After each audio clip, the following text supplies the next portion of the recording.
রাত্রে মানুষ যখন ঘুমে যায়, তোমার বিবি যখন ঘুম যায়, তোমার ছেলে যখন ঘুম যায়, তুমি নিশি রাত্রে ঠান্ডা পানি দিয়ে ওযু বানিয়ে নামাজের মুসল্লায় বসো। তুমি আবার যখন ডাক দাও, রব্বুল আলামিন, পৃথিবীর কোনো মানুষ আমার গুনাহ সম্পর্কে জানে না, তুমি আমার গুনাহ সম্পর্কে জানো।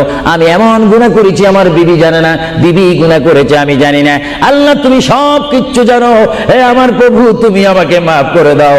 আমার আল্লাহ বলে, তারপরও যদি তোমাদেরকে আমি মাফ না করি, তারপরও বান্দা তোমরা আমার রহমতের দরজা থেকে ফিরে যাইও না। আমি তোমাদেরকে হুকুম দিচ্ছি, ওয়ালাউ আন্নাহুম ইয যালামু আনফুসাহুম জাউকা, বান্দারে যদি গুনাহ করে ফেলো আমার রহমত থেকে মুখ ফিরিয়ে তুমি চলে যাইও না। বান্দা, আকাশ পরিমাণ যদি গুনাহ করো, পাতাল পরিমাণ যদি গুনাহ করো, সাগরের পানি পরিমাণ যদি গুনাহ করো, পাহাড় তুলনায় যদি তুমি গুনাহ করো, আমার